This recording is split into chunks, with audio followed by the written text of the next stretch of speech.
ბატონო ბექა, მოგესალმებით. მე მადლობას ვუხდი საქართველოს იუსტიციის სამინისტროსა და მინისტრს პირადად თქვენი სისტემის დღევანდელ სხდომაში მონაწილეობისათვის. ბატონი ანდრიო ხანაშვილი სულ რამდენიმე დღის წინ ჩაუდგა, კვირის წინ ჩაუდგა უმნიშვნელოვანეს სისტემას სათავეში და მე მინდა მას დიდი წარმატებები ვუსურვო. ეს არის ჩვენი კოლეგა, რომელიც გამოირჩევა კომპეტენტურობითა და პრინციპულობით და მე როგორც ყოფილი იუსტიციის მინისტრი ძალიან მოხარული ვარ მისი ამ თანამდებობაზე დანიშვნისა და მინდა მას და მის გუნდს თქვენ წარმატებები გისურვოთ. თქვენი დღეს ჩვენთან მოსვლის მიზანია ორი რამ. როგორც პირველ სხდომაზე ჩვენ თქვით, ალბათ თქვენც უსმენდით ჩვენ საორგანიზაციო სხდომას, კომისიის წევრებმა ვიმსჯელეთ და მხოლოდ ერთადერთი რამ გვჭირდება ყველა აქ მოსული პირისგან, ეს არის ფაქტები. თქვენ რა თქმა უნდა არ გევალებათ შეფასებები, თქვენ მოწვეული ბრძანდებით რომ ფაქტები გითხრათ. მე მინდა პირადად გთხოვოთ რომ ჩვენგან ზოგიერთი შეკითხვა არ გაგიკვირდეთ, იმიტომ რომ შეიძლება იფიქროთ რომ რატომ ისომს ამ კითხვას პასუხი ხომ იცისო, იმიტომ რომ ჩვენ დიდხანს ერთად მუშაობდით ჰააგისა და სტრასბურგის სასამართლო დავებზე, მაგრამ ასეთია პროცედურა.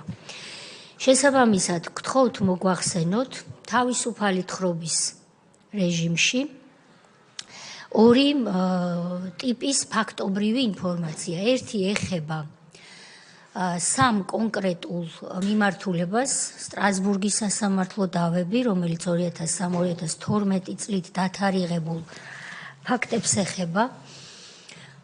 იმ სტრუქტურითა და მიმართულებებით, რომელსაც თქვენ ჩათვლით საჭიროდ, ასევე ჰააგის სისხლის სამართლის სასამართლოში მიმდინარე და წარმოებული დავების შესახებ კანონმდებლობით დადგენილ ფარგლებში რისი თქმაც შეგიძლიათ ფაქტების შესახებ რომ გითხრათ და ასევე ჰააგის მართლმსაჯულების სასამართლოში 2011 წელს საქართველოს მიერ წარმოებული დავის შესახებ ფაქტობრივი გარემოებები და ის ინფორმაცია, რაც თქვენ იცით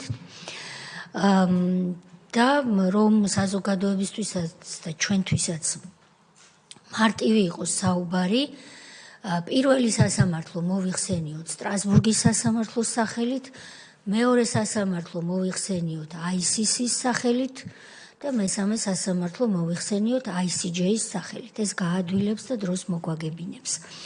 მეორე მიმართულება არის სამართლებრივი საერთაშორისო ურთიერთობები, მაგალითისთვის ევროსაბჭოში 2003-2012 წლებში ხომ არ იყო ისეთი სამართლებრივი დოკუმენტები შემუშავებული, რომლებიც სასამართლო დავებში, რომლებიც უკვე ჩამოვთვალეთ, შესაძლოა გამოყენებული იყო, ან არ ყოფილა და უნდა ყოფილიყო, ან სხვა რომელიმე დოკუმენტი სხვა საერთაშორისო ორგანიზაციაში, რომელსაც აი იმ სამი სამართლებრივი სასამართლო დავების მიმართულებით შესაძლოა მნიშვნელობა ან წონა ჰქონოდა. გთხოვთ ბატონო ბექა და მადლობას მოგახსენებთ მობრძანებისთვის. თქვენ გაქვთ 1 საათი, თუმცა ამ 1 საათში წევრების კითხვებიც უნდა მოვიცვათ. დიდი მადლობა ქალბატონო თია, მოგესალმებით, მივესალმები კომისიის წევრებს. მე შევეცდები ზოგადი მონახაზი გავაკეთო იმ საკითხებზე თქვენ რასაც გაუსვით ხაზი და შემდეგ რა თქმა უნდა კითხვა-პასუხის რეჟიმში მზად ვარ კიდევ უფრო დეტალურად გავშალო თითოეული ეს საკითხი. დავიწყებ სტრასბურგის სასამართლოში ადამიანის უფლებათა მდგომარეობის შეფასებით, დავების წარმოების მიმართულებით, რა ზოგადი მდგომარეობა არის იმ პერიოდზე, რა პერიოდსაც ეს კომისია სწავლობს, იკვლევს.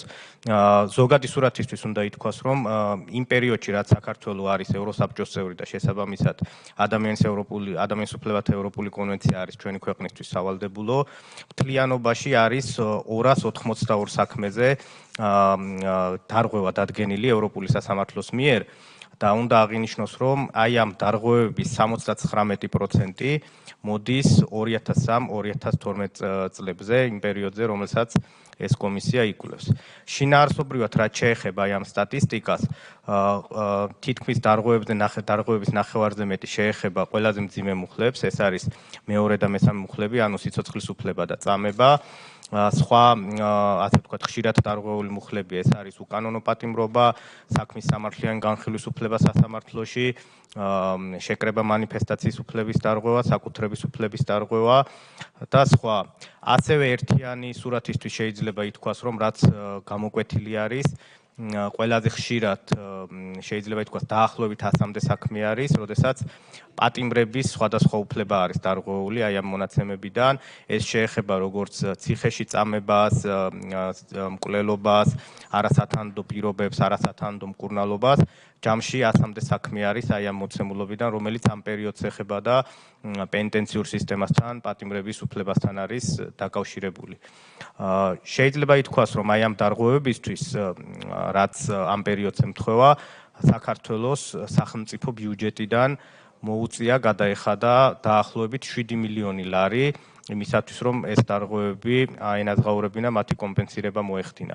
ეს არის ზოგადი სურათი, რამდენიმე შეიძლება ითქვას, აი ამ საქმეებში ყველაზე გახმაურებული ან შეიძლება საილუსტრაციო საქმეებსაც შევეხოთ და შემდეგ თუ კომისიას ექნება კითხვები სხვა საქმეებზე შეგვიძლიათ ვისაუბროთ. სიცოცხლის უფლების ნაწილი და წამება იყო გამოკვეთილი ამ პერიოდში, როგორც აღინიშნა და საზოგადოებისთვის ცნობილია ისეთი საქმეები, როგორც არის გირგულიანის საქმე, კორტების ოპერაციის საქმე, ნავთლუღის ოპერაციის საქმე, ციხის პუნქტის საქმე, ანუ ეს არის ის საქმეები, სადაც პირდაპირ სიცოცხლის უფლების დარღვევა აქვს ევროპულ სასამართლოს დადგენილი. ასევე წამების მიმართულებით, ასე ვთქვათ, საილუსტრაციო სამაგალითო საქმე იყო, რადგან მთელი სისტემა შეაფასა ოჩიგავა საქმეში და ეს იყო საქმე, სადაც ევროპულმა სასამართლომ გამოიყენა ტერმინი, რომ წამება იყო სისტემური და სისტემატური. ანუ მთელი სისტემისთვის დამახასიათებელი და ისეთი, რომელიც ხდებოდა არა ერთჯერადად, არამედ სისტემურად გრძელდებოდა.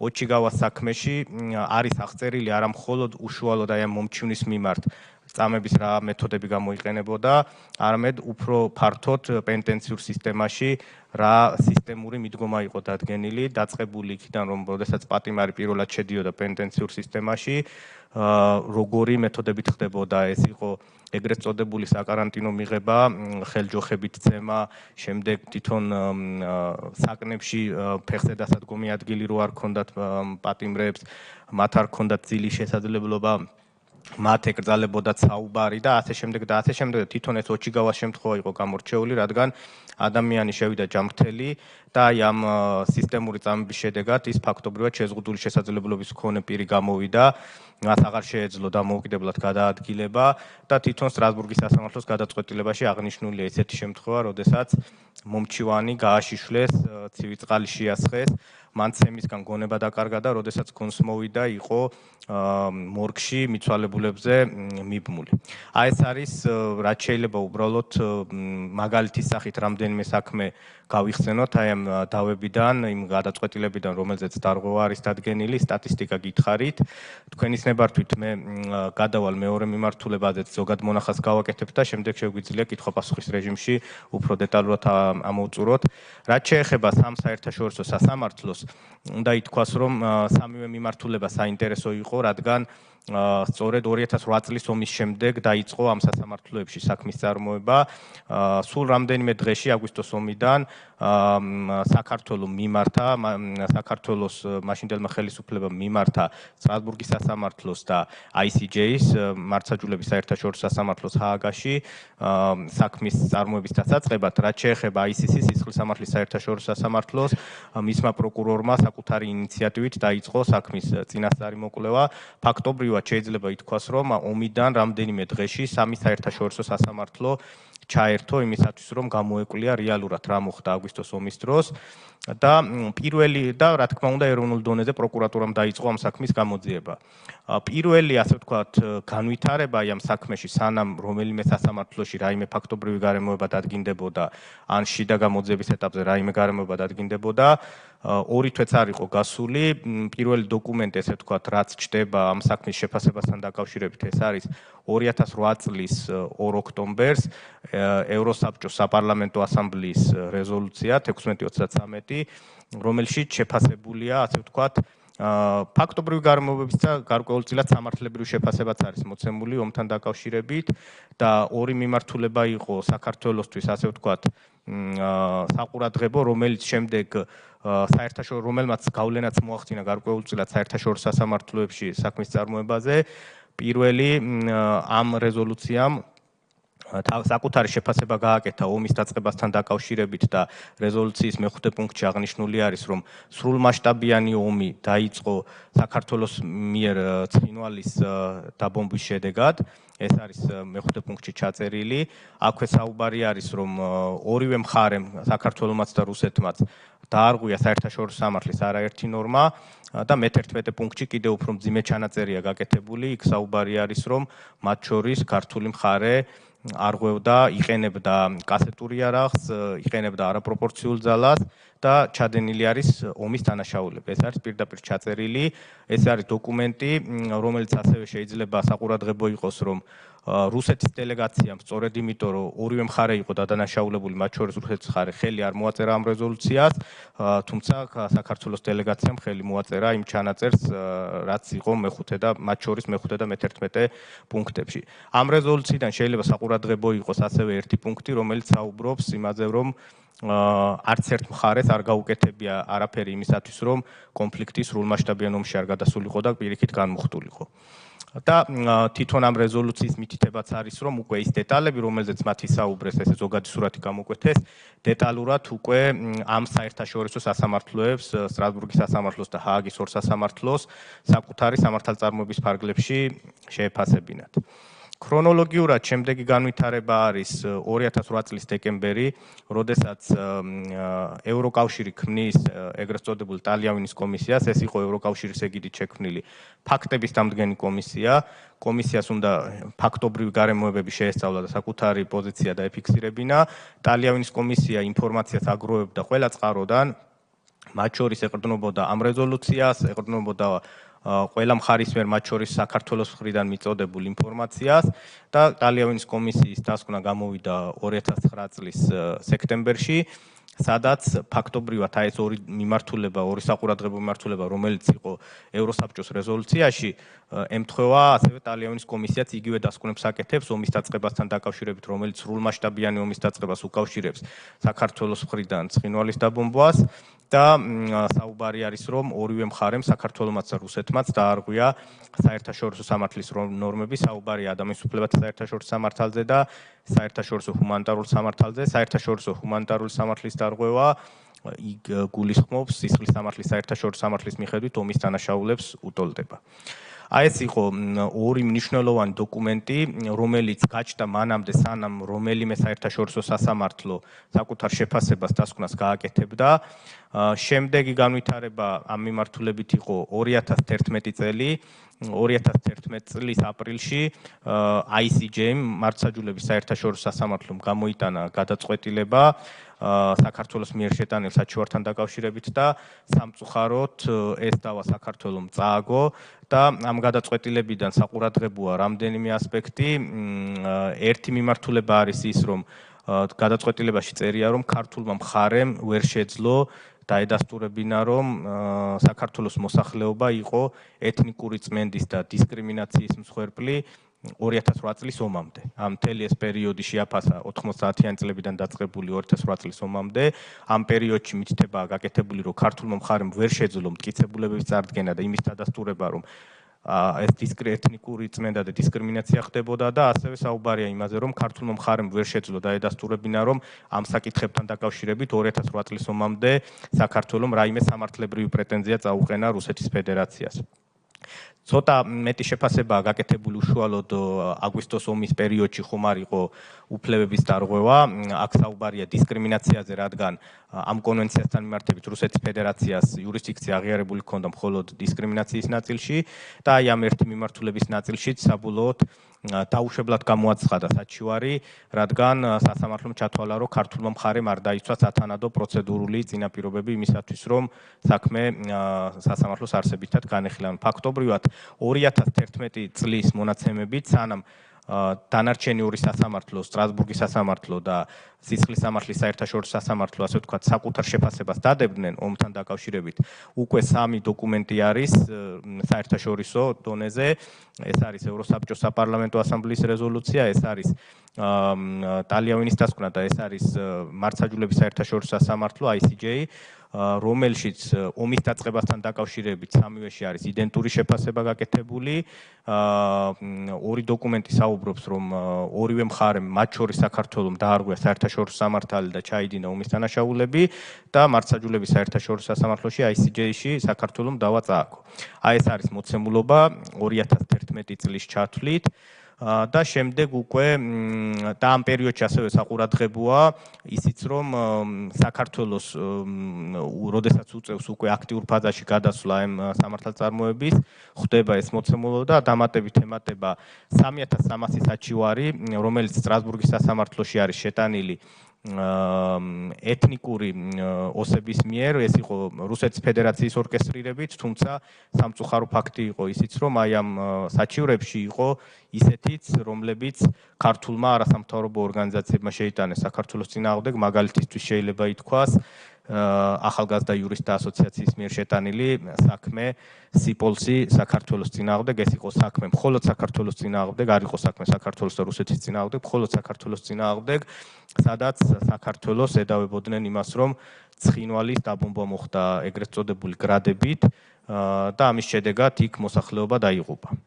აი ეს მოცემულობა იყო, როდესაც უკვე იუსტიციის სამინისტროს ახალმა გუნდმა ჩაიბარა სამართალწარმოება ყველა მიმართულებით, ასევე ყურადსაღებია ის გარემოებაც, რომ საერთაშორისო სასამართლოებს ჭირდება მტკიცებულებები. ანუ ერთი არის რაღაც შეფასებები, ერთია ის, რაც საქართველოს მოსახლეობამ შეიძლება იცოდა რეალურად რა მოხდა 2008 წელს, თუმცა ამ სიმართლის დადგენა, ჩვენი ქვეყნის სიმართლის დადგენა აუცილებელი იყო მტკიცებულებით და სამწუხაროა ის გარემოება, რომ მთელ რიგ საქმეებზე მტკიცებულება არ იყო საქმეში, მაგალითისთვის ერთ-ერთი ყველაზე დიდი მიმართულება რაც უნდა ყოფილიყო პირდაპირ საქართველოს სოფლების, ქალაქების დაბომბვა რუსეთის ავიაციის მხრიდან.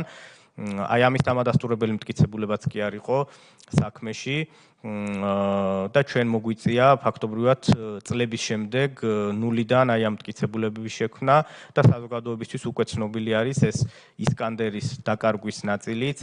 ეს ისკანდერი შეიძლება ესე ზოგადად ჟღერდეს, რომ რაღაც ჟღერადი სახელი არის, მაგრამ ამას ჰქონდა თავისი დანიშნულება, რატო იყო ეგრეთ წოდებული ოქროს მტკიცებულება, იმისათვის რომ ჩვენი სიმართლე დაგვედგინა. ისკანდერი რუსეთის ფედერაციამ გამოიყენა 2008 წლის 12 აგვისტოს. 12 აგვისტო არის მნიშვნელოვანი, რადგან ეს არის პერიოდი, როდესაც ქართულ მხარეს უკვე 10 აგვისტოდან მოყოლებული ცალმხრივად აქვს საბრძოლო მოქმედებები შეწყვეტილი, გორში აღარ იმყოფება სამხედრო ტექნიკა და ფაქტობრივად იქ არის მხოლოდ მშვიდობიანი მოსახლეობა. ეს იარაღი, ეს კასეტური რაკეტა გამოირჩეოდა იმითაც, რომ განსაკუთრებული სიზუსტით, ან ფაქტობრივად ის ჩამოვარდა იქ, სადაც ისროლეს. ეს იყო ოქროს მტკიცებულება, რომელსაც უნდა დაედასტურებინა, რომ საქართველოს მოსახლეობის წინააღმდეგ, მშვიდობიანი მოსახლეობის წინააღმდეგ იქნა გამოყენებული დამიზნებით, განზრახვით ეს კასეტური იარაღი და როდესაც ჩვენ საქმეში ჩავიხედეთ და ამ გარემოების დადასტურება გვჭირდებოდა საერთაშორისო სასამართლოების წინაშე, აღმოჩნდა, რომ მთავარი მტკიცებულება არათუ საქმეში არ იყო, არამედ საერთოდ საქართველოში არ იყო. და ფაქტობრივად სტრასბურგის სასამართლოში საწყის ეტაპზე გაგვაჩნდა მხოლოდ ამის ამსახველი გარკვეული ვიდეო კადრები და ფოტომასალა, რომელზეც წლების განმავლობაში რუსული მხარე წარმატებით ამტკიცებდა, რომ ეს არის ფოტოშოპით გაკეთებული, რადგან თუ რეალურად ეს ჭურვი საქართველოში ჩამოვარდა, აუცილებლად მისი ნარჩენებიც უნდა ქონოდა ქართულ მხარეს და წლები დაჭირდა საქართველოს მთავრობას, იუსტიციის სამინისტროს, რომ აი ამ ნარჩენებისთვის მიეკვლია საქართველოში დაებრუნებინა და ჩვენ მოგვესწრო სანამ ეს სასამართლოები საკუთარ გადაწყვეტილებას გამოიტანდნენ, მოგვესწრო ამ ოქროს მტკიცებულების წარდგენა. აქ საუბარი არ არის ისკანდერის ეპიზოდზე, ყურადღება უნდა გამახვილდეს, რომ მხოლოდ აი ამ თვითონ ჭურვის დაკარგვაზე კი არ არის საუბარი. მასთან დაკავშირებით მთელი რიგი საგამოძიებო ღონისძიებები უნდა ჩატარებულიყო, რაც არ იყო გაკეთებული. მაგალითისთვის გეტყვით, რომ გორის ცენტრში მდებარეობდა ორი ბანკი, რომელსაც ჰქონდა ვიდეოკამერის ჩანაწერები არსებობდა ბუნებაში, მაგრამ ამ ვიდეოკამერის ჩანაწერებიც კი არ იყო სათანადოდ შენახული, დამაგრებული და საქმეში მტკიცებულების სახით წარდგენილი, ასევე მთელი რიგი ფოტო და ვიდეო მასალა იყო. ჩვენ წლების შემდეგ მოგვიწია მათ შორის ჰააგის სისხლის სამართლის საერთაშორისო სასამართლოსთან თანამშრომლობით უკვე მათი ექსპერტების ჩამოყვანა, მათი ექსპერტიზის ჩატარება და დადასტურება, რომ ნამდვილად ის ფოტო და ვიდეო მასალა და ის ჭურვის ნარჩენები, რომელიც ჩვენ ჩამოვიტანეთ, იყო ზუსტად ის ისკანდერის ნაწილები, რომელიც საქართველოში ისროლეს 2008 წლის აგვისტოს ომის დროს. მათ შორის დაგვჭირდა ისეთი მტკიცებულების მოძებაც კი, როგორც იყო სეისმური სადგურის ჩანაწერები, რომელიც აფიქსირებდა ბიძგებს და მათ შორის განარჩევდა მიწისძვრის შედეგად გამოწვეულ ბიძგებს, აფეთქების შედეგად გამოწვეულ ბიძგებისგან და აი ამ გარემოების ერთობლიობით წლების შემდეგ მოხერხდა იმის დადასტურება, რომ ქართული სოფლებიც იბომბებოდა რუსეთის მხრიდან და ისკანდერიც იყო ნამდვილად გამოსროლილი. კიდევ ერთი გარემოება, რომელიც სტრასბურგის სასამართლოს გადაწყვეტილებაში წერია და ასე ვთქვათ, ქვეყანას ცუდად დახვდა მტკიცებულების სახით, აი დასახლებული პუნქტების დაბომბვასთან დაკავშირებით აღსანიშნავი არის, ეს უკვე მას შემდეგ, რაც აი ჩვენ შევძელით ეს მტკიცებულებები შეგვეგროვებინა და დაგვედასტურებინა, რომ ნამდვილად რუსეთის ფედერაციის მხრიდან ხდებოდა დაბომბვა.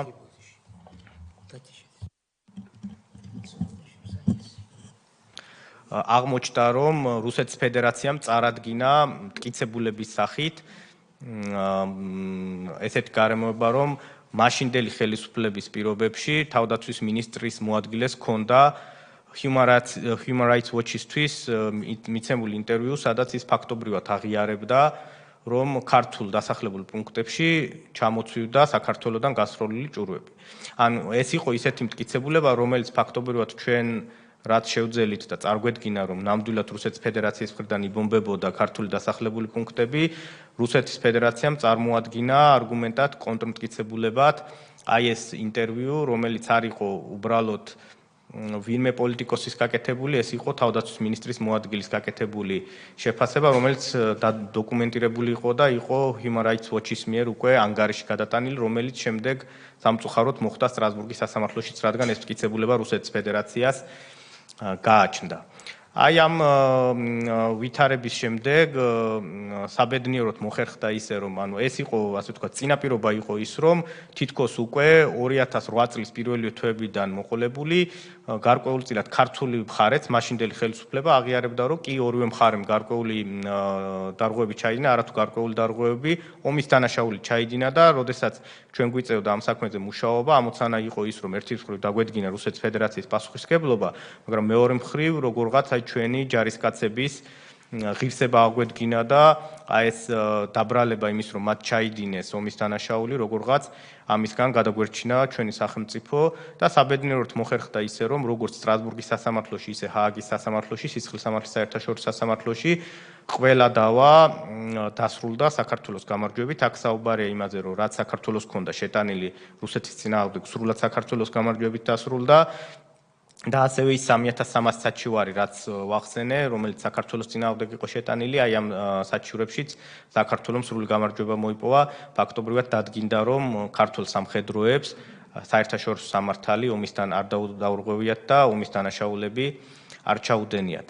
მოკლედ ასევე შევეხები სისხლის სამართლის საერთაშორისო სასამართლოს მიმართულებას, ICC-ს, ეს სასამართლოც თავის მხრივ ომს იძიებდა, ოღონდ უკვე დანაშაულების, საერთაშორისო დანაშაულების შესაძლო ჩადენის მიმართულებით. აქ საინტერესო იყო ის, რომ როდესაც მტკიცებულების შეგროვებაზე საუბარი, რა თქმა უნდა, გადამწყვეტი მნიშვნელობის მქონე არის საწყისი დღეები, პირველი პერიოდი, როდესაც გაცილებით ადვილი არის მტკიცებულების შეგროვება ვიდრე წლების შემდეგ.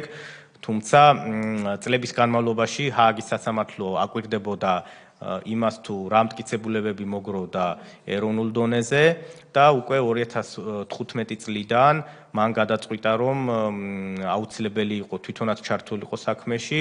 რა თქმა უნდა, ჩვენ თანამშრომლობდით ჰააგის სასამართლოსთან, სისხლის სამართლის საერთაშორისო სასამართლოსთან, რადგან ამ სასამართლოს წინაშეც დადგენილი იყო რეალობა, რა მოხდა 2008 წლის ომის დროს და ამ პერიოდში იყო მტკიცებულებების შეგროვებას გარკვეულწილად აფერხებდა კიდევაც ის გარემოება, რომ ჩვენ გვიწევდა მუშაობა მუდმივი ცილისწამების ქვეშ, რომ მტკიცებულებები გროვდებოდა ქართველი ჯარისკაცების დასასჯელად.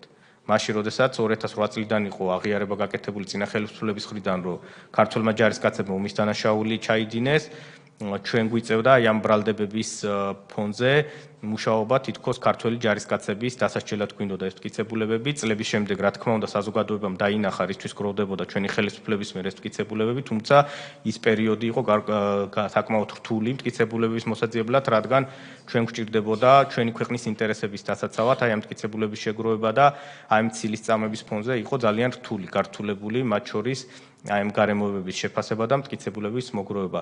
საბოლოოდ სისხლის სამართლის საერთაშორისო სასამართლოში საქართველოს სრული გამარჯვებით დასრულდა, შეიძლება ითქვას, რადგან არ დადასტურდა ბრალდება ქართველი სამხედროების მიმართ, რაც ევროსაბჭოს საპარლამენტო ასამბლეის რეზოლუციაში იყო, შემდეგ ტალიანის დასკვნაში თითქოს რომ ჩვენმა მხარემაც ჩაიდინა საერთაშორისო სამართლის დარღვევები და სამხედროებმა ჩაიდინეს ომის დანაშაულები, ჩვენ შევძელით აი ეს ბრალდება გაგვექარწყლებინა და მხოლოდ ასე ვთქვათ, გამოიკვეთა იმ პირების პასუხისგებლობა, რომლებმაც დანაშაულები ჩაიდინეს საქართველოს მოსახლეობის წინააღმდეგ და სისხლის სამართლის საერთაშორისო სასამართლოში ეხლა წარმოება მხოლოდ ამ მიმართულებით გრძელდება.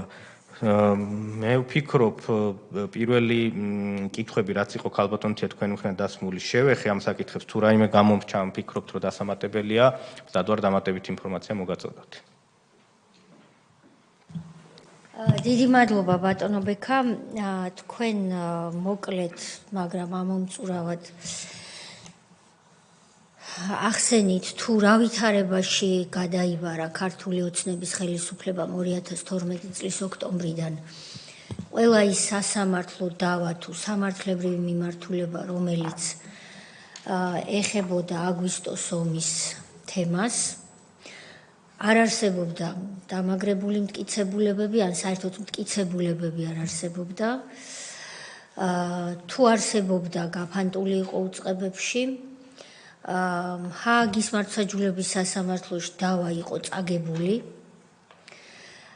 და არსებობდა არაერთი დოკუმენტი, რომელიც 2012 წლამდე იყო შექმნილი და პირდაპირ ხელს ადებდა ქართულ სახელმწიფოსა და მის ჯარს, რომ არა რუსეთი, არამედ საქართველო იყო დამნაშავე. ასეთ ვითარებაში გადაიბარა ქართულმა ოცნებამ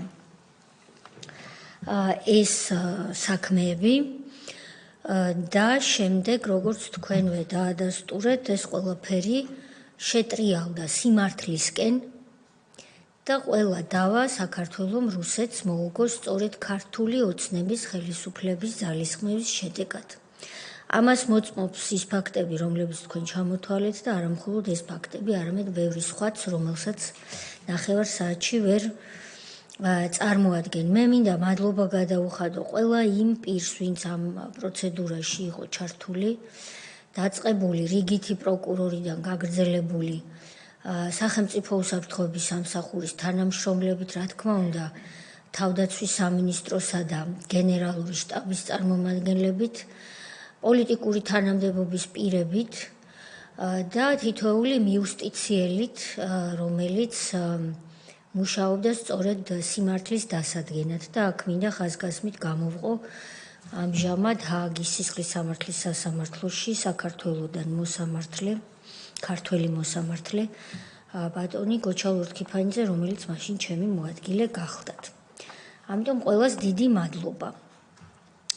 ეხლა რაც შეეხება კითხვებს, მე მოკლე კითხვებს დავსვავ, 3-4 კითხვა მაქვს ძალიან მოკლე და შემდეგ წევრებს ვთხოვ, რომ აქტიურად ჩაერთონ.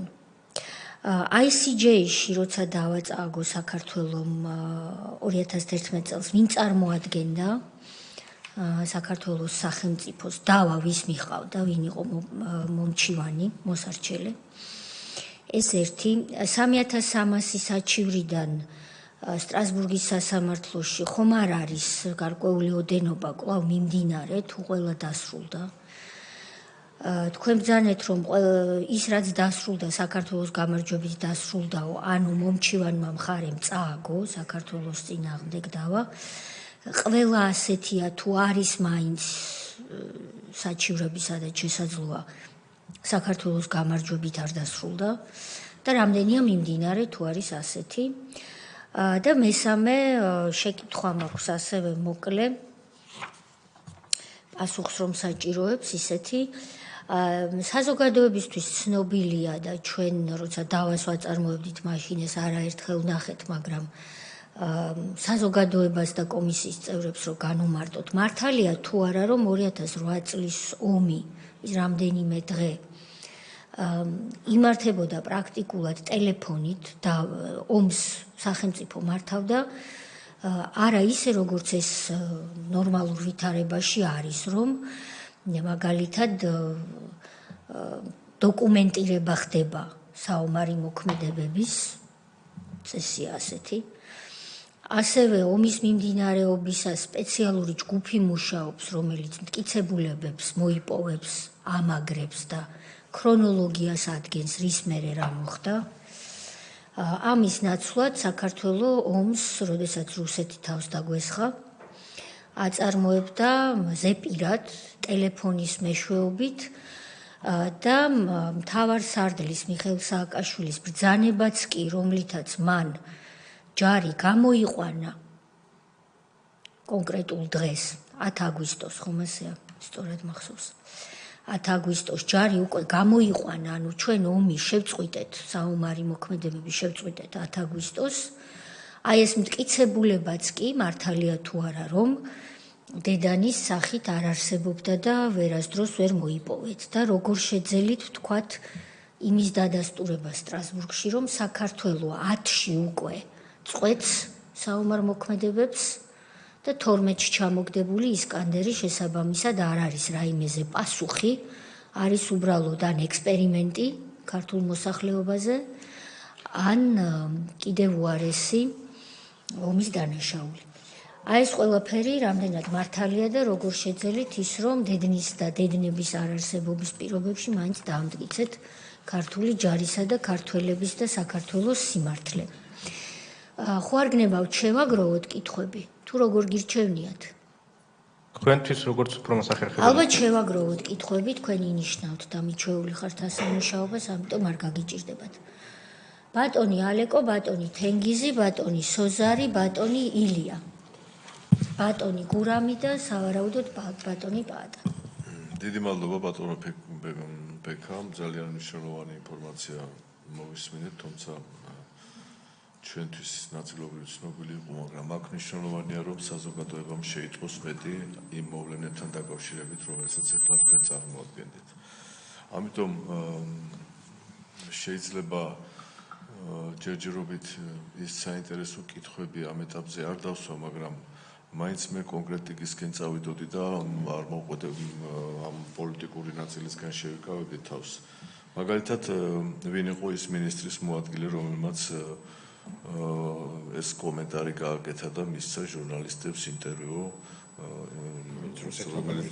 თქვენ აღნიშნეთ კი. ის კითხვა უკვე ქალბატონმა დასვა რომ ევროსაბჭოს რეზოლუციაზე თუ ვინ იცავდა ჩვენს პოზიციას და აი ამ 2008 წლიდან 2011 წლამდე საქართველოს ხელისუფლებას ქონია თუ არა მცდელობა იმისა რომ როგორმე ის ჩადენილი დანაშაული რომელიც მათ ქართულ ჯარს დააბრალეს როგორმე გამოესწორებინათ ეს თავისი ხელმოწერილი რეზოლუცია იმიტომ რომ მათ აბსოლუტურად არგუმენტისგან დაცლილი არგუმენტი აქვს თვითონ რატომაც გააკეთეს და რატომაც ჩაიდინეს ეს და ასევე ერთიც მაინტერესებს იმ 3300 საჩივარი იყო შესული და ქართული მხარიდან ვინ იყვნენ წარმომადგენლები რომელიც საზოგადოებრივი თუ არასამთავრობო ორგანიზაციები და ვის მიერ იქნა ეს საჩივრები შეტანილი საერთაშორისო სასამართლოებში უფრო კონკრეტულად რომ გითხრათ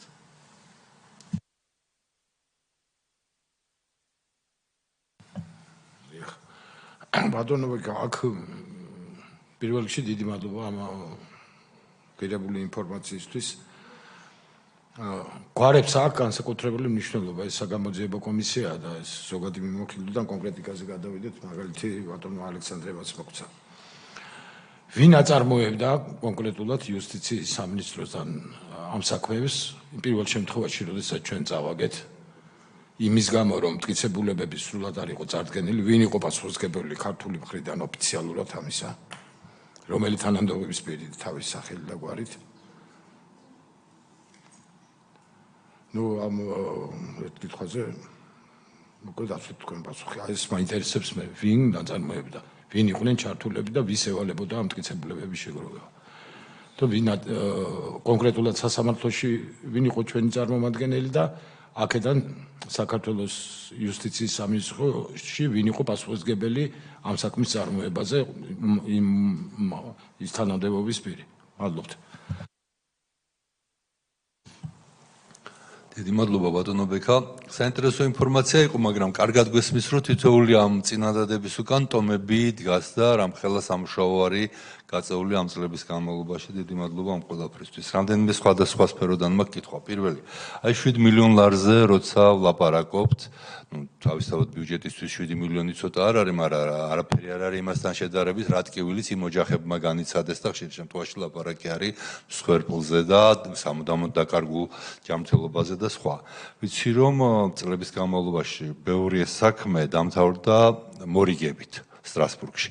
აი რა შემთხვევაში მიდიოდით მორიგებაზე და რომ არა მორიგება, ამ შემთხვევაში თქვათ რა შედეგი შეიძლება დამდგარიყო და ბიუჯეტისთვის რამდენად გაიზრდებოდა ან არ გაიზრდებოდა თვირთი. ეს რაც შეეხება სტრასბურგის საქმეებს.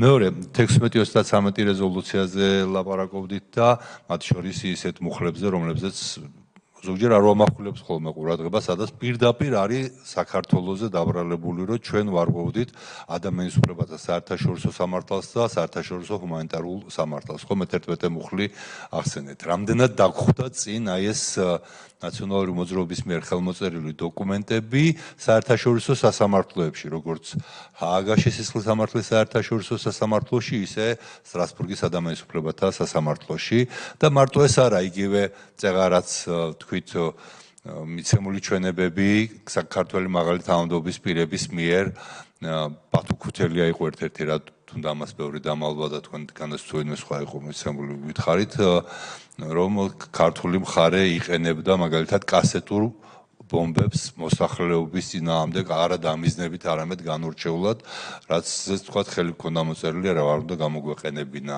ეს დაბრალება იყო თუ აღიარება დანაშაულის თუ არ იქ დანაშაული და თქვათ რამდენად მძიმე იყო ასეთი ინტერვიუები როცა ხდებოდა ამის შემდეგ ჩვენი სიმართლის მტკიცება და გამარჯვება.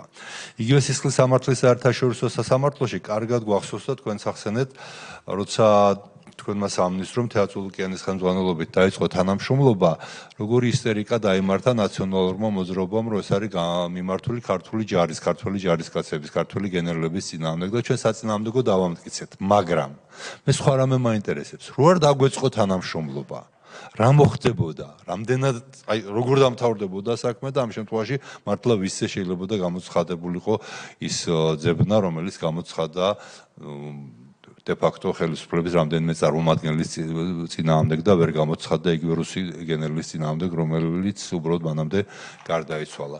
როგორ შეიძლება დამთავრებულიყო ეგ საქმე და რუსეთი თანამშრომლობდა თუ არა ჩვენგან განსხვავებით, მანამ სანამ არ ნახავდა, რომ მისი საქმე კარგად ვერ მიდის, მერე რომ საერთოდ შეწყვიტა თანამშრომლობა და დენონსაციაც მოახდინა ამ ფაქტის, ეგ ჩვენ ვიცით.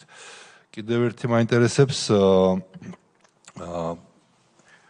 მართლმსაჯულების საერთაშორისო სასამართლო, რომელიც წავაგეთ 2011 წელს. ეს რომ მომხდარიყო განაცხადის შეტანა, სარჩელი შეტანა 2008-ში, 2009 წლის დასაწყისში, წეგავს სხვათა შორის არასწორად თქვი ჟურნალისტებთან, რატომღაც ამოვარდილი მქონდა 2011 თავიდან, იმიტომ რომ ვერ წარმომედგინა, რომ 3 წლის მერე შეგაქვს საჩივარი და მტკიცებულებები არ აქვს წარდგენილი. აი რა არის, რა ქვია ამას, არაკომპეტენტურობა თუ მართლა შეგნებულად გააკეთეს და შეგნებულად სხვა უტრის ინტერესს ემსახურებოდნენ ამ შემთხვევაში, რომ საქართველოს დამარცხებულიყო რაღაცა რა იკვეთება აქედან, ეგეც ძალიან საინტერესოა. იგივე ტალიავინის დასკვნასთან დაკავშირებით ამ არ სულ დიდი ხნის წინ ქალბატონ ჰაიდისთან იყო ინტერვიუ რადიო თავისუფლებაში, სადაც მან ბევრი საინტერესო რამე თქვა. მათ შორის თუ სწორად მახსოვს, ის თქვა, რომ წინასწარ ეს მოხსენება გაგზავნილი იყო მხარეებისთვის და ქართული მხრიდან ყოველ შემთხვევაში არანაირი შენიშვნა არ ყოფილა გამოთქმული. მე ისიც კარგად მახსოვს, რომ როცა ტალიამინის დასკვნა გამოქვეყნდა, მორიგი ზეიმი გამართა სააკაშვილმა და მისმა ხელისუფლებამ ბრიფინგები მიუძღვნა პირადად სააკაშვილმა, რომ აუ ეს არის ჩვენი დიდი გამარჯვება და უბრალოდ ერთ პატარა რამდენიმე ამონარიდი რო წავიკითხოთ, ერთგან პირდაპირ წერია, რომ რუსეთი, რა თქმა უნდა, იყო მართალი იმაში, რომ მას ჰქონდა უფლება მიეცა პასუხი იმ თავდასხმისთვის, რაც საქართველომ განახორციელა რუს სამშვიდობოებზე და ეს იყო თავდაცვითი მიზნით. შემდეგ კი წერია, რომ გადაჭარბებული იყო უკვე სხვა პუნქტებში, მაგრამ პირველივე არის დაბრალება ჩვენზე. სხვა გვერდზე წერია, რომ გამოქვეყნებული არის ორი ბრძანება სააკაშვილის, ნომერი 1 და ნომერი 2 ბრძანებები ესე აქვთ თარიღებული, სადაც პირდაპირ წერია, რომ 2008 წლის 7 აგვისტოს დილიდან უკვე ბრძანება აქვს მიცემული სააკაშვილს საომარი მოქმედებების დაწყებისთვის პრაქტიკულად და რაღაცა მზადყოფნისთვის, რაც საბოლოოდ გამოყენებული იქნა ჩვენს წინააღმდეგ და რატომ მოხდა თუ არა აი ამების გაპროტესტება, რომ ეს არასწორი ჩანაწერებია და რა აზეიმებდათ და რატომ არ გააპროტესტეს, აი ეგეც შეგნებული ღალატი იყო ქვეყნის თუ აი არ ვიცი რა შეიძლება დავარქვათ ამას. მესმის ცოტა პოლიტიკური კითხვებში გადავედი, მაგრამ მაინც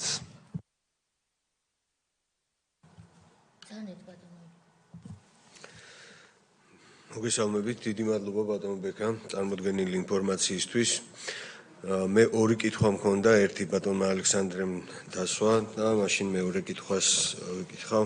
თქვენ ახსენეთ, რომ 3000 საჩივარი იყო შეტანილი საქართველოს წინააღმდეგ და იყო თუ არა მსგავსი საჩივრები ჩვენი მხრიდან რუსეთის წინააღმდეგ შეტანილი იგივე მიმართულებით. მადლობა.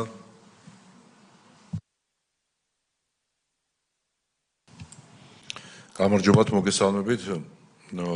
ბატონო, პრინციპში ძირითადად დაისვა ეს კითხვები, რაც მაინტერესებდა ჩემი კოლეგების მხრიდან, თუმცა ამავდროულად ეს ისეთი საქმე არის, სადაც კითხვები ალბათ შეიძლება ამოუწურავიც კი იყოს.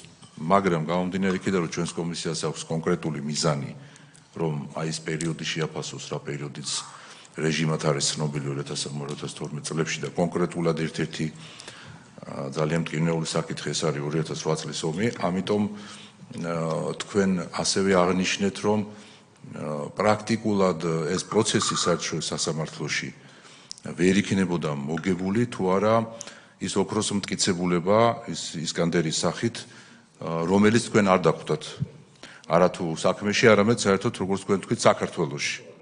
ამიტომ გამომდინარე იქიდან, რომ არაერთხელ ითქვა, რომ ეს კომისია ნამდვილად იქნება ის კომისია, რომელიც გარკვეულ თვალსაზრისით დაწერს ისტორიას, ალბათ კარგი იქნება საზოგადოებას ამ კომისიის დასკვნაშიც, მათ შორის თქვენი გამოკითხვის ნაწილშიც კონდეს ცოტა მეტი დეტალი აი ამ ოქროს მტკიცებულებასთან დაკავშირებით. იმიტომ კიდევ ერთხელ ხაზი რო გავუსვათ, ანუ რომ არა ეს ოქროს მტკიცებულება და დიდი ძალისხმევა მაშინდელი თქვენი სამინისტროსი ზოგადად ხელისუფლების, მაგრამ ძირითადად თქვენი სამინისტროსი პრაქტიკულად ამოყერავდებოდა ეს საქმე და ჩვენ ამ საქმეს ვერ მოვიგებდით. იმ დონეზე რა დონეზე თქვენ შეგიძლიათ რო უთხრათ საზოგადოებას და კომისიას, როგორ გაიგეთ, რომ ეს საქართველოში არ იყო ან სად იყო და როგორ მოხერხდა, რომ ეს ოქროს მტკიცებულება რამდენიმე წლის მერე მაინც თქვენ მოახერხეთ და ჩაიტანეთ საერთაშორისო სასამართლოში. მადლობა. მადლობას მოგახსენეთ ბატონო ბექა ინფორმაციისთვის. ორი კითხვა მექნება. პირველი, თქვენ ბრძანეთ, რომ ერთ-ერთი საქმეში ჩვენმა მოწინააღმდეგე მხარემ დავაში რუსეთის ფედერაციამ გამოიყენა ყოფილი თავდაცვის მინისტრის მოადგილის განცხადება Human Rights Watch-თან მიცემულ ინტერვიუში. ამ საქმეებიდან, რაზეც საერთაშორისო სასამართლოში ასეც ქონდა საუბარი თუ გახსენდებათ სხვა თანამდებობის პირების მიერ გაკეთებული განცხადებები, რომელიც ჩვენმა მოწინააღმდეგე მხარემ გამოიყენა თავისი არგუმენტების გასამყარებლად, ანუ მათ მიერ მითითებული გარემოებების დასამტკიცებლად. სხვა გარდა ვთქვათ იგივე თავდაცვის მინისტრის მოადგილისა თუ გაგონებათ სხვა განცხადებები, ეს არის ერთი შეკითხვა.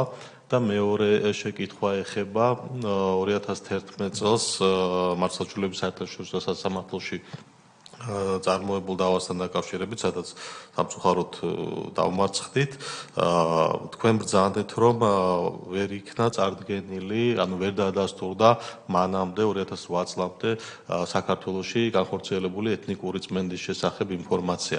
აქ მეტი დეტალი გვაინტერესებს, რა თქმა უნდა, ვინ აწარმოებდა და ასე შემდეგ, ეს დაისვა შეკითხვა, უბრალოდ მტკიცებულების დონეზე რა არის იყო თუ არა წარდგენილი თუნდაც 92-93 წლებში აფხაზეთის ტერიტორიაზე, სამაჩაბლოს ტერიტორიაზე განხორციელებული ეთნიკური წმენდის საკითხები იყო თუ არა სათანადოდ დადასტურებული დოკუმენტებით და ასე შემდეგ. ამ ნაწილში რა მტკიცებულებები და რატო ვერ დადასტურდა, რატო ვერ მოხდა ის, რაც ჩვენთვის, ასე ვთქვათ, საქართველოს მოსახლეობისთვის ცხადი და ნათელია, რომ რეალურად განხორციელდა ეთნიკური წმენდა. რატო ვერ მოხერხდა? ანუ რა არ იყო წარდგენილი თქვენი აზრი და კონკრეტულად რა იყო წარდგენილი უკვე ფაქტების დონეზე რო გითხრათ. ეს არის ორი ძირითადი შეკითხვა, რაც მაქვს. მადლობა ბატონო პატამ, ბატონო ბექამ, თქვენ გექნებათ 10 წუთი რომ თითოეულ ამ კითხვას უპასუხოთ. თვითონ კითხვაზე არა, ჯამში ყველა კითხვაზე 10 წუთი რომ ასე ვთქვათ გამოიყენოთ. აქ ბატონი გურამი ბრძანებდა და მე შევერთდები, არ მახსოვს და იმიტომ გეკითხებით ამ შემთხვევაში. როდესაც ისკანდერი არ აღმოჩნდა საქართველოში და რუსები პირდაპირ შეიძლება ბატონ ბექას მოერიდოს, მაგრამ მე ვიტყვი რომ დაგვრცინოდნენ სტრასბურგში, რომ ჩვენ თითქოს ვიტყუებოდით, რომ ისკანდერი მათ გორში ჩამოაგდეს და ის კი თქვა მინისტრის მოადგილემ, რომ ფოტოშოპია უგვეუბნებოდნენ. მაშინ დაიწყო მტკიცებულების ძებნა და იყო ერთი ყოფილი საჯარო მოხელე, თუ სწორად მახსოვს, რომელმაც გაგვიყვანა კვალზე. და საქართველოში დარჩენილი ნამსხვრევი აღმოგვაჩენინა რომელიღაც აწყობაში. იყო თუ არა ეს ასე, მე ასე მახსოვს, მაგრამ რომან უარყოფთან დამიდასტუროთ და ხომ არ გვაქვს შენახული ამ ადამიანის გვარის სახელი და რამდენად ვიცით მისი პოზიცია, ხომ არ არის ის წინააღმდეგი, თუ დღეს არ იცით, მომავალში გითხარით, რომ მისი გვარი და სახელი, იმიტომ რომ ძალიან დიდი საქმე გააკეთა მან, იყოს საზოგადოებისთვისაც მომავალში ცნობილი. მადლობა და გისმენთ. დიდი მადლობა, შევეცდები თანმიმდევრულად უპასუხო კითხვებს და რადგან რამდენიმე კითხვა შეიძლება ერთ თემას შეეხებოდა, ერთად ამოვწურავ ამ საკითხებს. პირველ რიგში კითხვა იყო ICJ-ში ვინ წარმოადგენდა საქართველოს და ეს რამდენჯერმე გამეორდა. ქართულ მხარეს მაშინაც საერთაშორისო სასამართლოებში წარმოადგენდა იუსტიციის სამინისტრო, შეიძლება სხვადასხვა უწყება იყო ჩართული მტკიცებულებების შეგროვებაში თუ არგუმენტების შეგროვებაში, თუმცა პასუხისგებლობა საერთო პროცესის კოორდინაციაზე ჰქონდა იუსტიციის სამინისტროს. იუსტიციის სამინისტროს ყავდა უცხოელი იურისტებიც დაქირავებული, თუმცა პირველადი პასუხისგებლობა იყო იუსტიციის სამინისტროსი, რომელიც ამ მტკიცებულებებს, ასე ვთქვათ, თავს უყრიდა, აგროვებდა, სტრატეგიას განსაზღვრავდა და შემდეგ იღებდა გადაწყვეტილებას, რა უნდა გაგზავნილიყო და რა არ უნდა გაგზავნილიყო შესაბამისად. სახელი და გვარები ხა დეტალურად, კონკრეტულად ვინ ესწრებოდნენ, ეხლა გამიჭირდება გავიხსენოთ, თუმცა ეს საჯარო არის კომისიას თუ დაჭირდება, თვითონ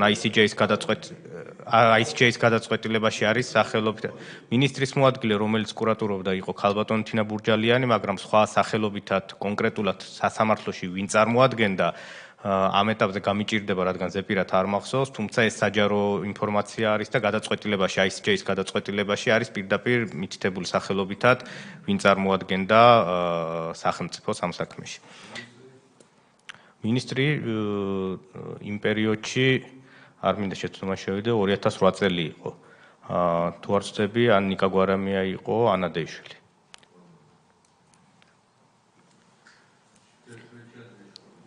თერთმეტში ბატონსო და რა დავაზუსტებ, ICJ-ში 2011 წელს გამოვიდა გადაწყვეტილება, თვითონ დავის წარმოება დაიწყო 2008 წელს.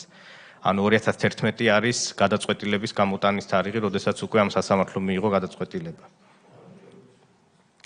ომი როგორ იმართებოდა, შემდეგი შეკითხვა იყო, არის თუ არა, რაღაცა ვთქვათ, რაღაც საწყის ეტაპზე ხდებოდა თუ არა მტკიცებულების ერთად თავმოყრა. ჩვენ როდესაც საქმეში ჩავიხედეთ, ერთ-ერთი მთავარი პრობლემა იყო ის, რომ თუ რამე მტკიცებულება იყო, ეს მტკიცებულებები იყო გაბნეული. ან ერთიანი კოორდინაცია არ ხდებოდა და შემდეგ იუსტიციის სამინისტროში ისიც კი გახდა საჭირო, რომ საერთოდ ერთი დეპარტამენტის დაქვემდებარებაში მოხდენილიყო ყველა ამ საქმის კოორდინაცია, რადგან შეუძლებელია ერთი და იგივე საქმეზე სხვა მაწარმოოს საქმე ICJ-ში, სხვა სტრასბურგში, სხვა სისხლის სამართლის საერთაშორისო სასამართლოში. და კიდე სხვა საკითხებზე ტალიავინზე სხვა მუშაობდეს და ასე შემდეგ და ასე შემდეგ. ანუ არა მხოლოდ პირველადი მტკიცებულებების დამაგრების ეტაპზე, შემდეგ ეტაპზეც, როდესაც უკვე საერთაშორისო სასამართლოებში ხდებოდა საქმის წარმოება, ეს კოორდინაციის ელემენტი ნამდვილად ეკლდა და ამითაც იყო გამოწვეული, რომ წლების შემდეგ გახდა რაღაც ერთიანად თავმოყრა, რადგან ეს ორი პროცესი მიდიოდა ერთმანეთს პარალელურად. ერთ-ერთი კითხვა იყო, რამდენად რაღაცები წინ დაგვდა და ხელი შეგვიშალა და როგორ ხდებოდა ამიდან გამოძრომა. ან ფაქტობრივად ჩვენ მაშინვე ვაცნობიერებდით, რომ სტრასბურგის პროცესი შეეძლო ჰააგის პროცესის გაძლიერება და პირიქით. ან ჩვენ ვცდილობდით, რომ თუ რაღაც შუალედურ გადაწყვეტილებას მივახცევდით ერთ სასამართლოში, ის მერე მეორეში გამოგვეყენებინა და ასე შემდეგ. ამიტომ ეს კოორდინაციის საკითხი თავიდანვე პრობლემა იყო. შემდეგ კითხვა იყო 10 აგვისტოს რომ შეწყდა ცალმხრივად საბრძოლო მოქმედებები დოკუმენტურად არსებობდა თუ არა.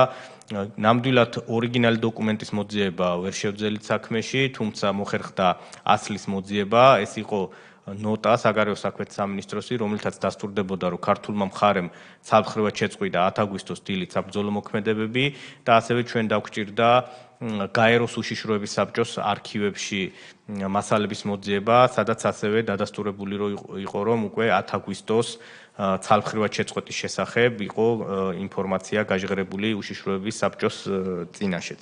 აი ეს ორი დოკუმენტი იქნა შესაძლებელი მოგვეძებინა, რომლითაც ჩვენ დავადასტურეთ, რომ 10 აგვისტოს უკვე ქართულ მხარეს საბრძოლო მოქმედებები შეწყვეტილი ჰქონდა.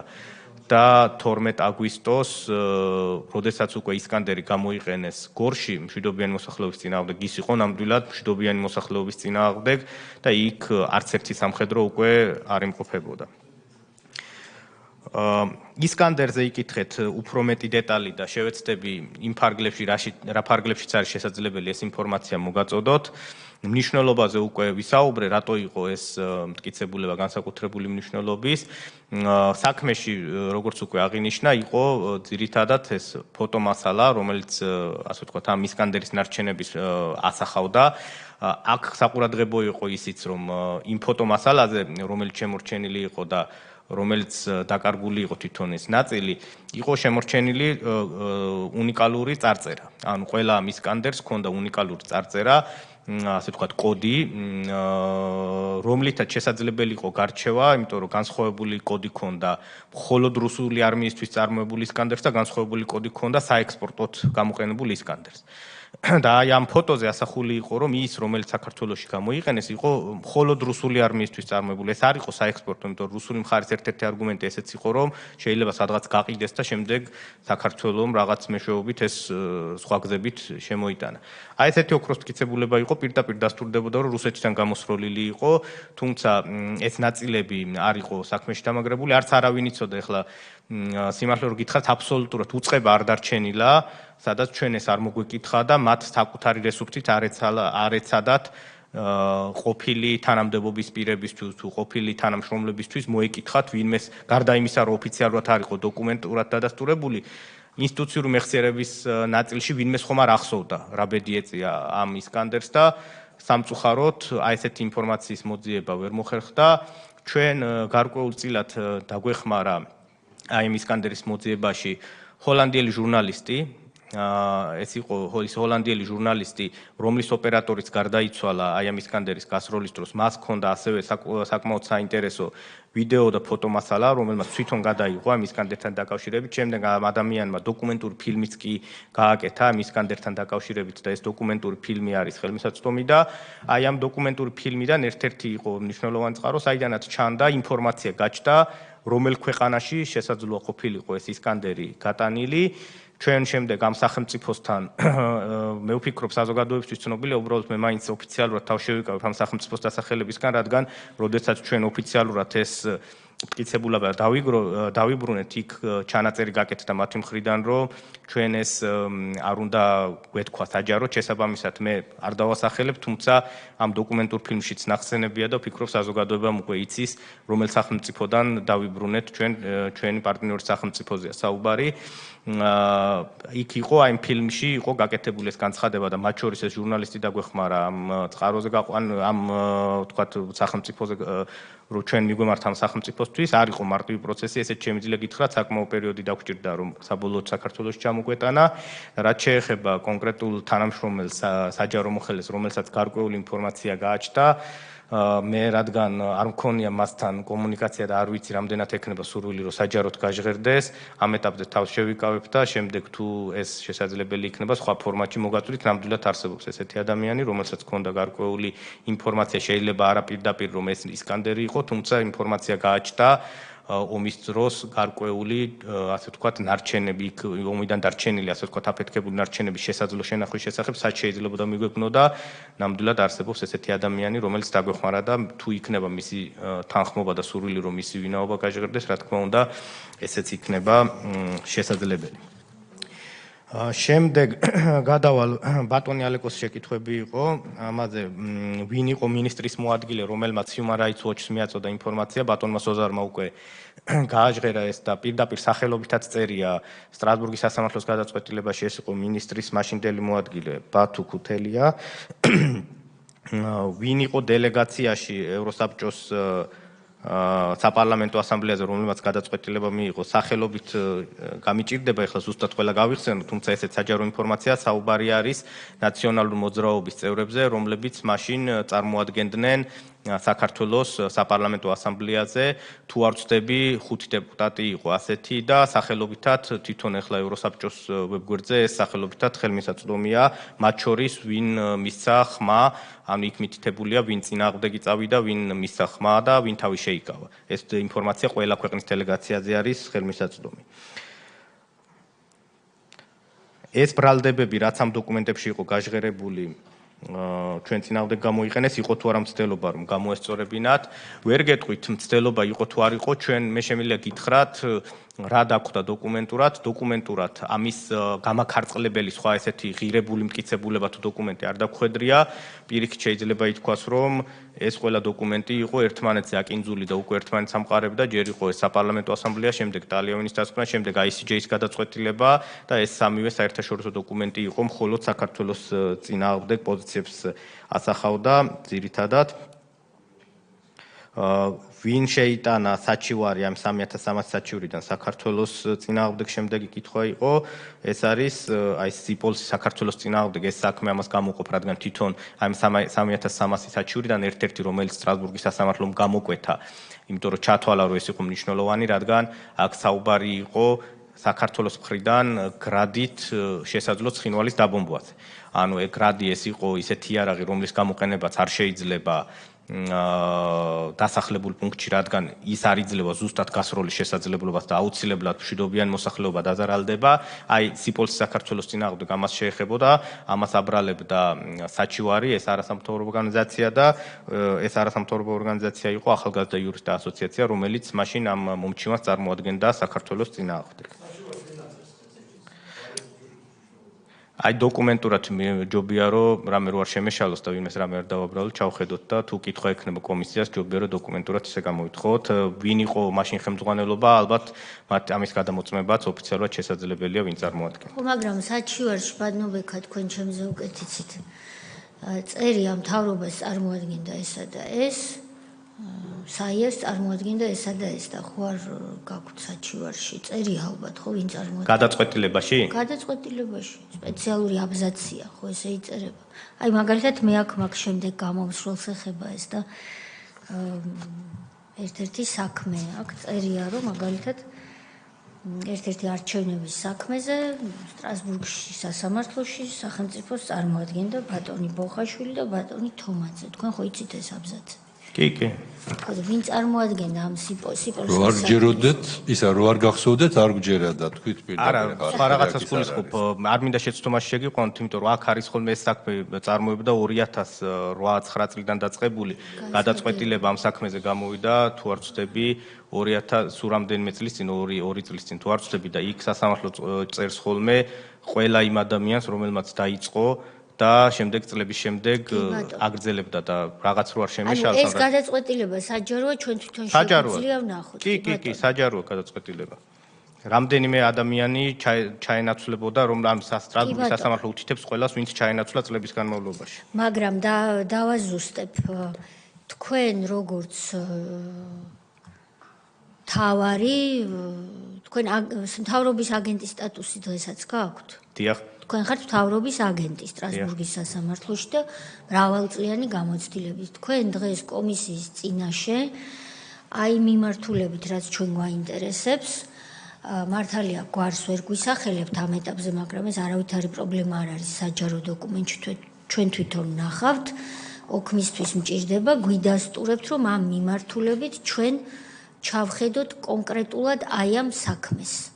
დიახ. სიპოლსი საქართველოს წინააღმდეგ.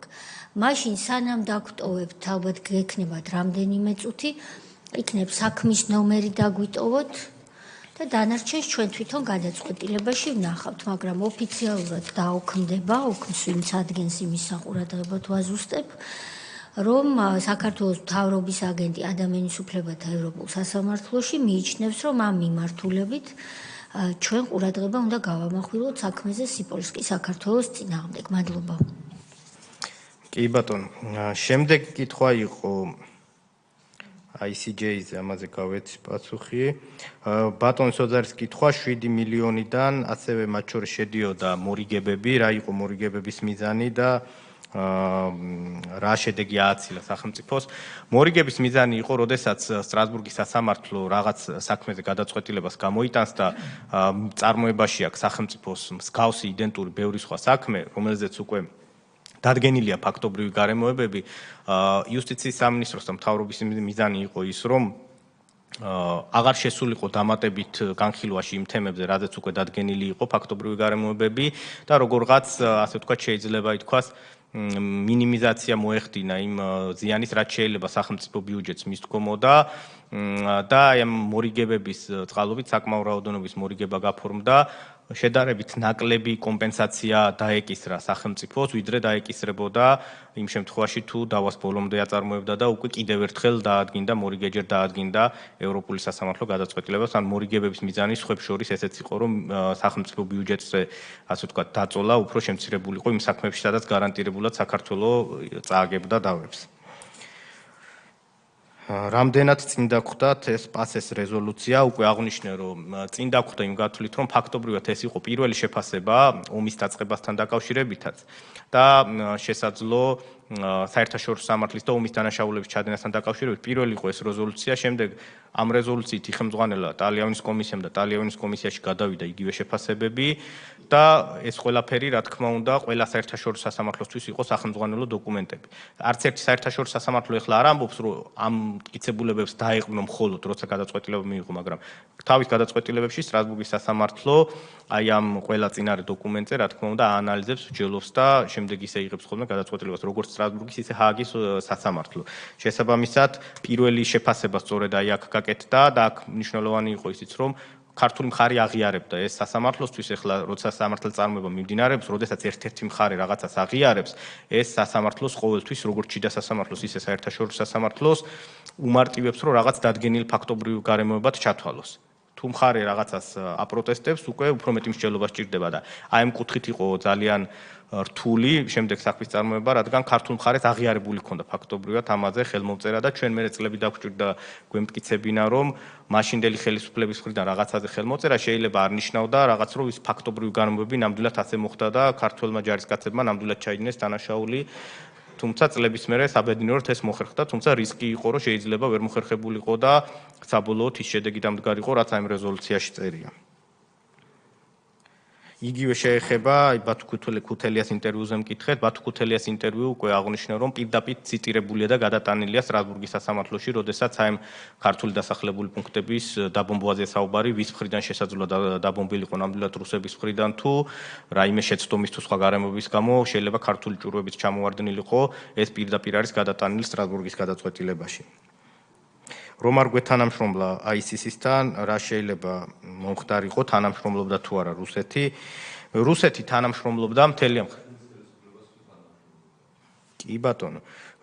იმ პერიოდში, სანამ ჩვენი გუნდი გადმოიბარებდა ამ საქმეს, ვერ გეტყვით ზუსტად რა სახის თანამშრომლობა მიმდინარეობდა, თუმცა შეგვიძლია გითხრათ, რომ ძალიან საწყის ეტაპზე იყო, ფაქტობრივად ჰააგის სასამართლოს რაიმე ღირებული დოკუმენტაცია არ ქონდა, რადგან 2015 წლიდან და უფრო მეტად 2016 წლიდან დაიწყო აი ეს თანამშრომლობა უფრო ინტენსიურად და ამის შემდეგ მოგვიწია ჩვენ მთელი რიგი სრული, ასე ვთქვათ, მასალების მიწოდება.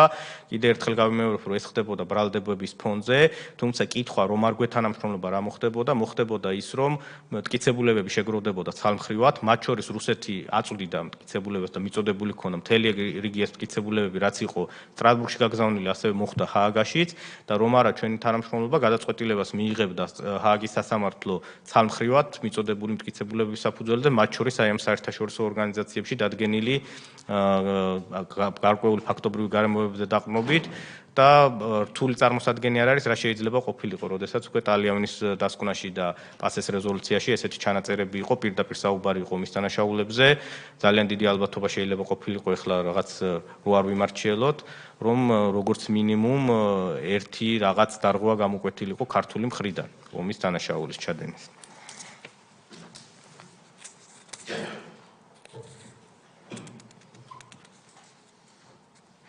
შემდეგ კითხვა იყო ტალიანის ჩანაწერები რატომ არ გააპროტესტეს, ესეთ შეფასებითია ალბათ ვერ გეტყვით. რაიმე მტკიცებულება კიდევ ერთხელ ვიტყვი, რომელიც ამას გააქარწყლებდა დოკუმენტურად, ჩვენ წინ არ დაგვხვედრია. რუსეთის წინააღმდეგ თუ იყო მსგავსი საჩივრები შესული, რაც იყო საქართველოს წინააღმდეგ 3300 საჩივარი, რუსეთის წინააღმდეგაც იყო კი ასეთი საჩივრები შეტანილი, თუმცა აქ მნიშვნელოვანია ის, რომ რადგან საქართველოს ხელისუფლებას ჰქონდა შეტანილი რუსეთის წინააღმდეგ, სტრასბურგის სასამართლომ საუბარია იმ დავაზე, რომელიც ჩვენ 2021 წელს მოვიგეთ, სტრასბურგის სასამართლომ ფაქტობრივად აი ამ საქმეს მიანიჭა გადამწყვეტი მნიშვნელობა, აქ დაადგინა დარღვევა და ინდივიდუალურ საქმეებზე ფაქტობრივად მხოლოდ ციტირება დაჭირდა, მითითება იმაზე, რომ რუსეთი უკვე არ ღვევდა ადამიანის უფლებებს 2008 წლის ომის დროს. ისკანდერზე იყო შემდეგ მეტი დეტალი და მოგახსენეთ თუ კიდე რამე კონკრეტული დაგაინტერესებთ, მზად ვარ გიპასუხოთ.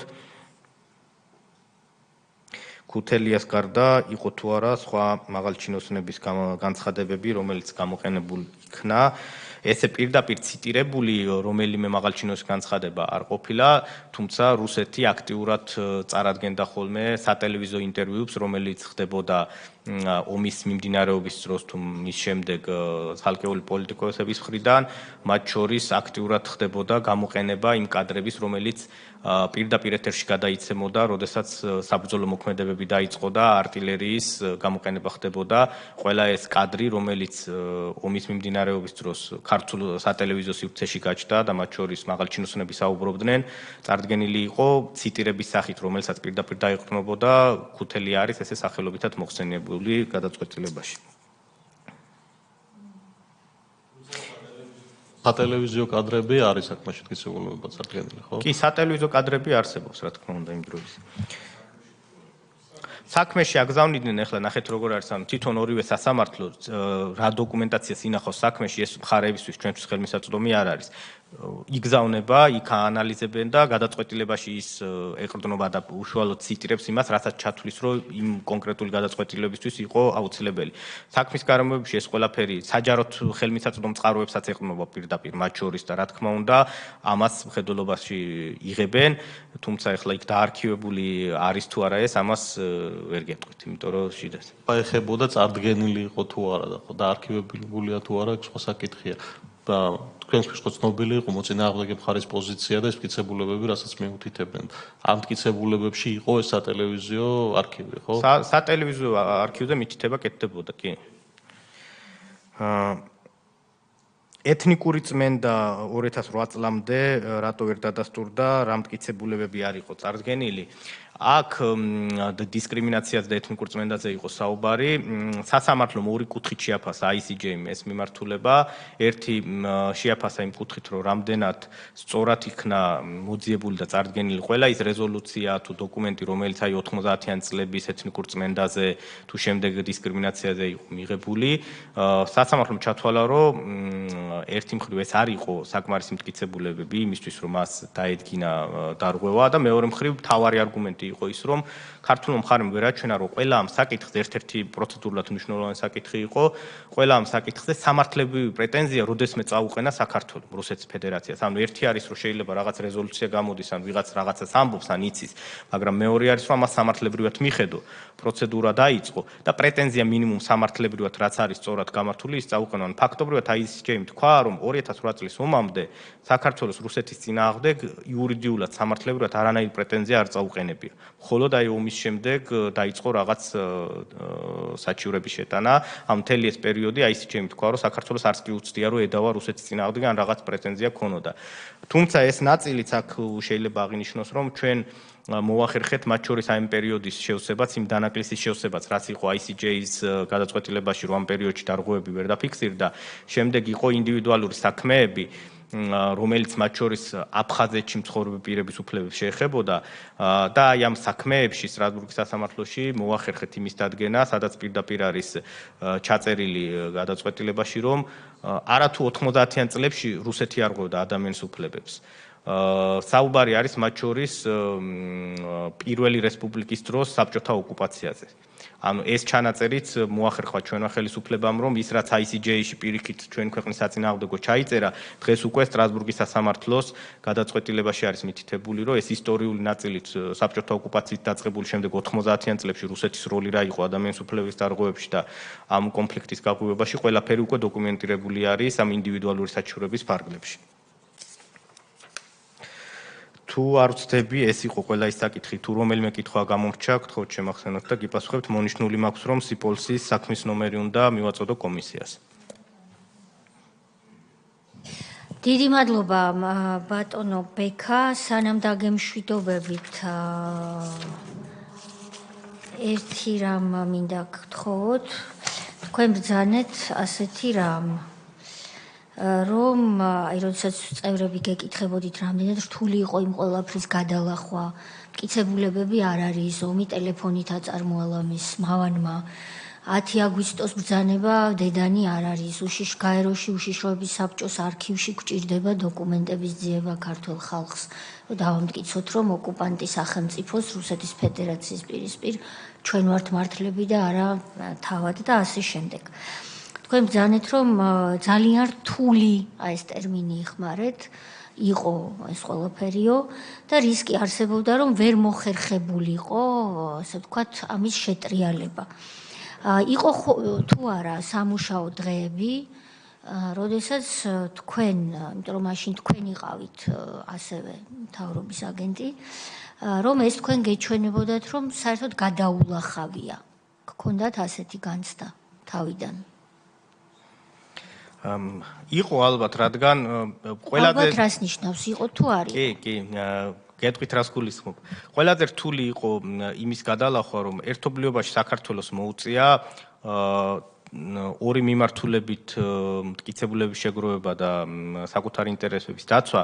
ამ თავარი გამოწვევა იყო, რომ ჩვენ რასაც რუსეთს ვედავებოდით, ის დაგვემტკიცებინა და ეს მათ შორის ისკანდერის მოძიება და სხვა მტკიცებულების მოძიება იყო ცალკე მიმართულება და მეორე იყო ეს 3300 საჩივარი, რომელზეც საუბრობდით. მთავარი გამოწვევა რის გადალახვაც იყო დასაფიქრებელი და ძალიან რთულად ჩანდა იყო ის რომ 3300 საჩივრიდან ერთი საქმეც რომ წაეგო საქართველოს აი თუნდაც სიპოლსის საქმე რო წაეგო და დანარჩენი 3000 რაღაც მოგვეგო ხო საბოლოოდ დამტკიცდებოდა ის რასაც ხელი მოაწერეს პასეს რეზოლუციაში რომ მოხდა ომი და ორივე მხარე რაღაცას არ ღვევდა აი ყველაზე ესეთი დიდი სირთულე ჩემი გადმოსახედიდან იყო ის რომ ერთი მხრივ მოგეგო იმ ნაწილში რაში ჩვენ რუსეთს ედავებოდი და მოგეგო დიდწილად და ყველა დარღვა დაგედგინა მაგრამ მეორე მხრივ არ წაგეგო არც ერთი საქმე იმიტომ რომ ერთი წაგება უკვე ნიშნავდა რომ მაგალითად სიპოლსის საქმის წაგება ნიშნავდა იმას რომ საქართველოს გრადებით ცხინვალი დაბომბა და ეს შეიძლება საკმარისი ყოფილიყო უკვე რუსული ნარატივის გასამტკიცებლად რომ ნამდვილად გენოციდის მცდელობები იყო საქართველოს მხრიდან და შეიძლება მხოლოდ აი ამ საქმის წაგებითაც კი ტერიტორიული მთლიანობის აღდგენის საკითხი ძალიან დიდი კითხვის ნიშნის ქვეშ დამდგარიყო, იმიტომ რომ ეს სამართლებრივად გამყარდებოდა. ამიტომ მე ვფიქრობ, რომ ეს იყო ყველაზე დიდი სირთულე, რომელთანაც იუსტიციის სამინისტროს და საქართველოს მთავრობას მოუწია მუშაობა, რომ თან ყოფილიყო, ასე ვთქვათ, თავდასხმით რეჟიმში, სამართლებრივი თავდასხმის და თან ისეთი თავდაცვის რეჟიმში, რომ ამდენი საჩივრიდან და ამდენი მტკიცებულება, რომელიც მის წინააღმდეგ იყო დაგროვებული, ისე გაეკარწყლებინა, რომ ერთი დარღვევაც არ დარგენილიყო. დაზუსტება მინდა, კარგად ვერ გავიგე და ვერ მივხვდი, რაც თქვით. ანუ საი ამტკიცებდა, რომ ქართველები გენოციდს უწყობდნენ საკუთარ მოსახლეობას? ტერმინი არ იყო ეს გენოციდი გამოყენებული, ეს ტერმინი იყო რუსეთის მხრიდან გამოყენებული და რუსეთი გენოციდს ადასტურებდა იმით, რომ განურჩეველი იარაღით, მაგალითად გრადებით მოხდა ცხინვალის დაბომბვა. ეს იყო რუსული ნარატივი და ცალკე იყო შესული ეს საჩივარი, რომელიც საჩივარი? სიპოლსის, აი საიას მეშეტანილი სიპოლსის საქმე და ამ საჩივრის მთელი არსი იყო ის, რომ მათი ბრალდება იყო, რომ საქართველოსდან გასროლილი ტურვით, ამ გრადით მოხდა მოსახლეობის გარდაცვალება. მშვიდობიანი მოსახლეობის გარდაცვალება და ეს ორი რაღაც ერთმანეთში უკვე ავსებდა თუ ამ საქმეზე სტრასბურგი დაადგენდა რომ ქართველებმა ნამდვილად ისროლეს ცხინვალში დასახლებულ პუნქტში ისეთი იარაღი რომლის გამოყენებაც არ შეიძლებოდა ეს უკვე შეავსებდა რუსულ ნარატივს გენოციდის მოწყობასთან დაკავშირებით. დიდი მადლობა. დიდი მადლობა ბატონო ბექა ბოდიში ბატონ მინის დიდი მადლობა გადაეცით თქვენ ბატონო ბექა და თქვენს თანამშრომლებს ვინც დღეს აქ მობრძანდით და მრავალი წელია ოკუპანტის სახელმწიფოს პირისპირ ქართული სიმართლის დამტკიცებას ცდილობდით და ცდილობთ და ამაში წარმატებასაც მიაღწიეთ ქართული ოცნების ხელისუფლებასთან ერთად მადლობას გიხდით და კიდევ უფრო დიდ წარმატებებს გისურვებთ ნახვამდის მადლობა მობრძანებისთვის